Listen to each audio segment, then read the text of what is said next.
Selamat pagi teman-teman yang terkasih dalam Kristus. Kembali lagi bersama saya Octavianus Antarisingga. Sesuai dengan apa yang kita bicarakan kemarin, pada hari ini kita akan belajar mengenai materi Tritunggal Maha Kudus menurut ajaran Bapak-bapak gereja dan dogma iman Katolik. Perlu diketahui dan perlu diingat bahwa sejatinya Tritunggal, Bapa, Putra, dan Roh Kudus merupakan satu kesatuan yang tidak dapat dipisahkan oleh apapun. Tiga pribadi ini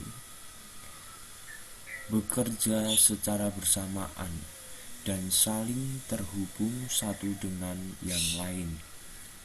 Walaupun dengan tiga pribadi tersebut, Allah Tritunggal tetap satu dan penuh. Konsep ini harus dipahami oleh teman-teman bahwa Tritunggal Maha Kudus sejatinya merupakan Tuhan kita yang satu.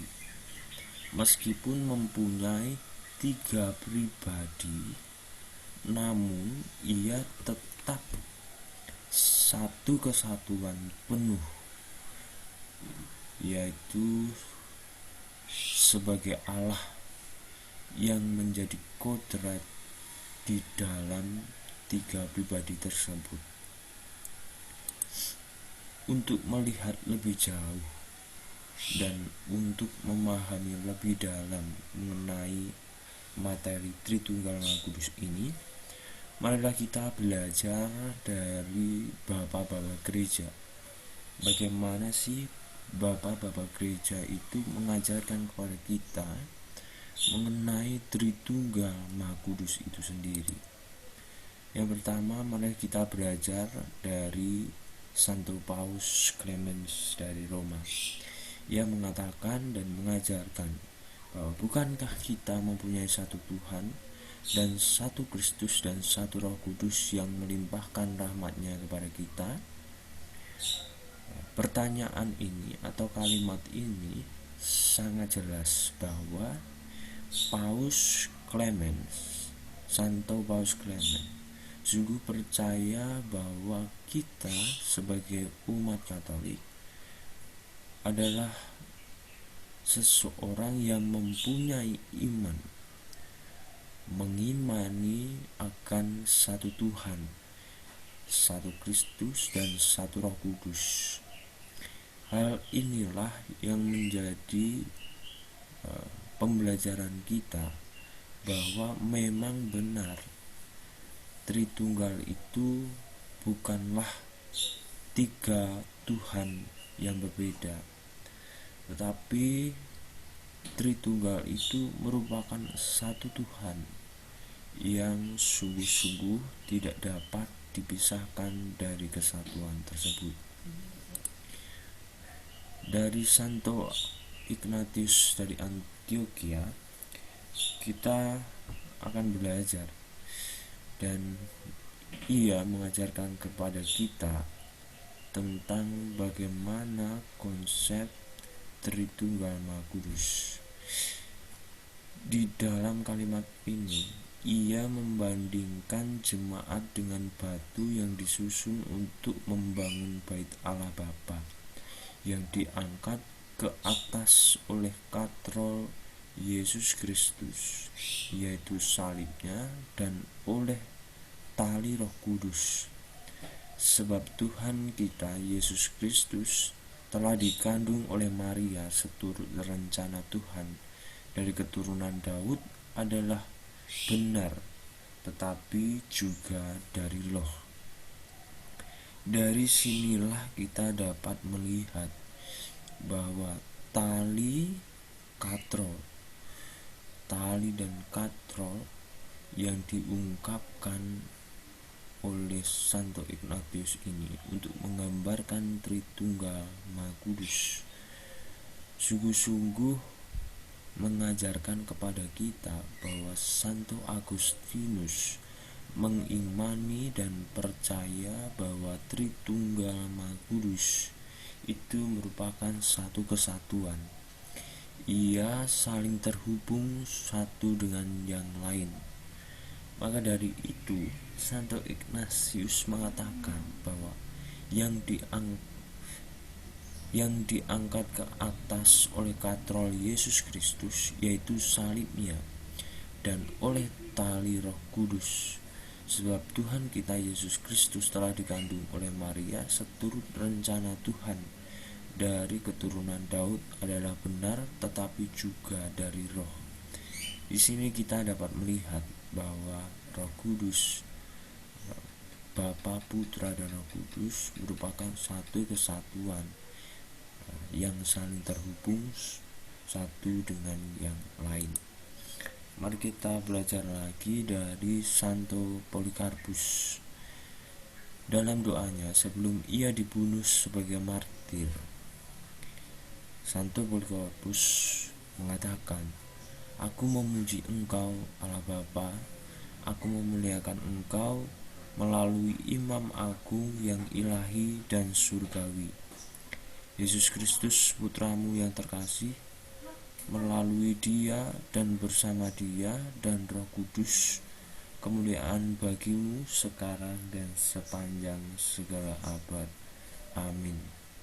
Di dalam tulisan ini kita dapat melihat bahwa Santo Polikarpus sungguh-sungguh mengimani Allah Tritunggal itu sebagai satu kesatuan. Ia memuji Allah Bapa, memuliakan Allah Bapa, memuliakan Yesus Kristus sebagai Putra dan terkasih, dan memuliakan Roh Kudus untuk sepanjang masa. Di sini kita dapat melihat bahwa Tritunggal Maha Kudus merupakan konsep yang tidak dapat dipisahkan lagi dari kesatuan Allah. Dia merupakan Tritunggal Maha Kudus merupakan kodrat, yaitu sebagai Allah yang sungguh-sungguh tidak dapat dipisahkan. Mari kita lihat lagi dari Santa Athenagoras. Sebab kita mengakui satu Tuhan dan Putranya yang adalah sabdanya, dan Roh Kudus yang bersatu dalam satu kesatuan, Allah Bapa, Putra, dan Roh Kudus. Di sini kita melihat lagi bahwa Santa Athenagoras mengakui satu Tuhan, satu Putra, dan satu Roh Kudus. Ini merupakan satu kesatuan, Allah Bapa, Putra, dan Roh Kudus. Kita lihat lagi dari ajaran Santo Irenaeus. Sebab bersama Dia, Allah Bapa, selalu hadir sabda dan kebijaksanaannya, yaitu Putranya dan Roh Kudus, yang dengan sesuatu yang kepadanya Ia bersabda, "Marilah kita menciptakan manusia sesuai dengan gambar kita." Kita melihat bahwa hal ini mengungkapkan satu kesatuan lagi.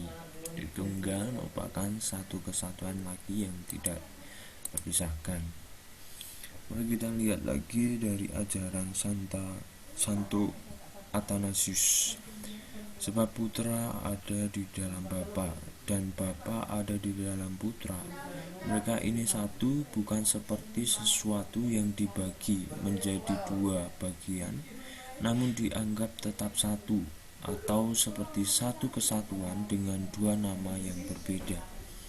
Mereka adalah dua dalam arti Bapa adalah Bapa dan bukan Putra.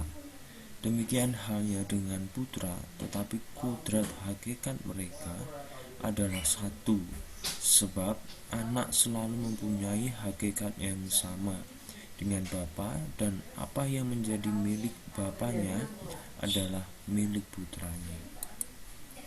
Santo Agustinus mengajarkan Allah Bapa dan Putra dan Roh Kudus adalah satu kesatuan ilahi yang erat, yang adalah satu dan sama esensinya di dalam kesamaan yang tidak dapat diceraikan, sehingga mereka bukan tiga Tuhan. Ingat, Tritunggal bukan tiga Tuhan, melainkan satu Tuhan.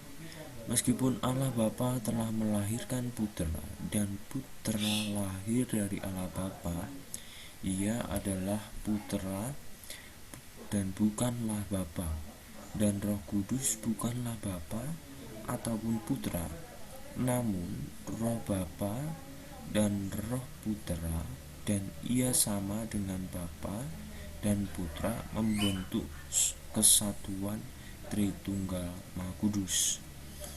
Di sini kita dapat melihat meskipun mereka satu kesatuan, esensi sebagai Allah, kodratnya sebagai Allah, namun hal ini tidak juga bisa disamakan bahwa Bapa adalah Putra, tidak.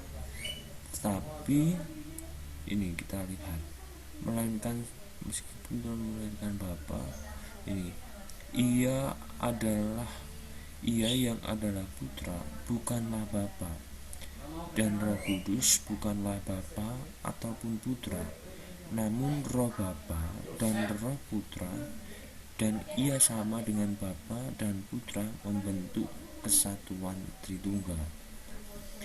Perlu kita ingat bahwa kesatuan Tritunggal ini tidak dapat dipisahkan dari konsep Tritunggal Maha Kudus itu sendiri. Mari kita lihat, memahami, mencoba untuk belajar dari Tritunggal Maha Kudus menurut dogma Gereja Katolik. Dari Katekismus Gereja Katolik mengatakan bahwa Tritunggal adalah Allah yang satu. Pribadi ini tidak membagi-bagi kealahan seolah-olah masing-masing menjadi sepertiga, namun mereka adalah sepenuhnya dan seluruhnya. Bapa adalah yang sama seperti Putra, dan Putra yang sama seperti Bapa, dan Bapa dan Putra adalah sama seperti Roh Kudus, yaitu satu Allah dengan kodrat ilahi yang sama. Perlu disadari hal ini bahwa Bapa adalah sama seperti Putra, Putra yang sama seperti Bapa, dan Bapa dan Putra adalah sama seperti Roh Kudus. Persamaan ini terlihat dalam kodrat ilahinya. Diingat lagi, kesamaan ini tidak dapat dipisahkan karena kodrat ilahinya mereka benar-benar sama, yaitu sebagai Allah. Karena kesatuan inilah maka Bapa seluruhnya ada di dalam Putra, seluruhnya ada di dalam Roh Kudus, Putra seluruhnya ada di dalam Bapa, dan seluruhnya ada dalam Roh Kudus. Roh Kudus ada seluruhnya di dalam Bapa dan seluruhnya di dalam Putra. Kita lihat bahwa Tritunggal ini merupakan satu kesatuan.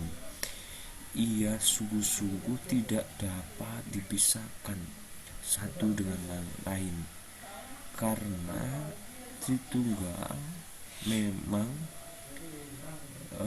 kesatuan ini sungguh dipunyainya.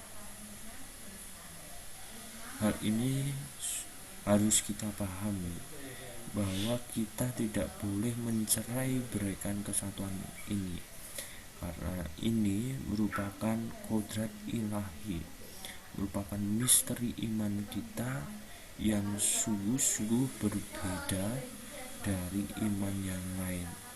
Kita percaya bahwa Tritunggal merupakan satu Tuhan kita, yaitu sebagai Allah, meskipun mempunyai tiga pribadi yang berbeda, Bapa, Putra, dan Roh Kudus, namun ia tetap bekerja sama satu dengan yang lain dan saling bertautan dan tidak dapat dicerai-beraikan oleh manusia. Walaupun sama dalam kodrat ilahinya sebagai Allah, namun ketiga pribadi Bapa, Putra, dan Roh Kudus ini berbeda secara nyata satu sama lain. Perbedaan ini terlihat di dalam hal hubungan asalnya, yaitu Allah Bapa yang melahirkan, Allah Putra yang dilahirkan, dan Roh Kudus yang dihembuskan. Pribadi ini berbeda terlihat dari ini: Allah Bapa yang melahirkan, Allah Putra itu Yesus itu yang dilahirkan, dan Roh Kudus itu yang menghembuskan kehidupan di dalam pribadi Allah Putra. Ketiga pribadi ini berhubungan satu dengan yang lain. Perbedaan dalam hal asal tersebut tidak membagi kesatuan ilahi, namun malah menunjukkan hubungan timbal balik antar pribadi Allah tersebut. Bapa dihubungkan dengan Putra, Putra dihubungkan dengan Bapa, dan Roh Kudus dihubungkan dengan keduanya. Hakikat mereka adalah satu, yaitu Allah. Ingat, meskipun pribadi ini berbeda asalnya, namun mereka mempunyai satu kesatuan yaitu di dalam hakikat yang sama sebagai Allah. Kesimpulannya, hakikat Tritunggal adalah sama, yaitu sebagai Allah. Ketiga pribadi Bapa, Putra, dan Roh Kudus merupakan kesatuan yang tak terpisahkan dan saling bertautan satu dengan yang lain. Ketiga pribadi mempunyai perbedaan, yaitu berbeda di dalam hal hubungan asalnya, yaitu Allah Bapa yang melahirkan, Allah Putra yang dilahirkan, Roh Kudus yang dihembuskan. Namun perbedaan tersebut tidak mengubah, menambah, dan mengurangi esensi kesatuan ilahinya, kesatuan kodrat ilahinya, yaitu sebagai Allah. Demikian teman-teman yang terkasih dalam Kristus, presentasi mengenai materi Tritunggal Maha Kudus menurut Bapak-bapak gereja dan dogma iman Katolik atau ajaran Tritunggal Maha Kudus menurut Katekismus Gereja Katolik. Jika ada pertanyaan, teman-teman bisa menuliskan pertanyaan tersebut di dalam komen atau di kolom komentar yang tersedia di bawah. Demikian presentasi dari saya. Semoga materi ini dapat membantu teman-teman untuk semakin memahami mengenai iman Tritunggal Maha Kudus yang sungguh-sungguh kita imani sebagai Bapa, sebagai Putra, sebagai Roh Kudus yang satu, dalam Tuhan yang satu dan kodrat yang satu yang tidak dapat kita pisahkan oleh kehendak kita sebagai manusia. Ini merupakan misteri iman kita. Maka oleh sebab itu saya mengharapkan kepada teman-teman supaya dapat memahami materi ini, bukan hanya mengandalkan akal budi secara pribadi, tapi juga mengandalkan iman kita kepada Tuhan, kepada Allah Tritunggal. Demikian saya sampaikan, terima kasih.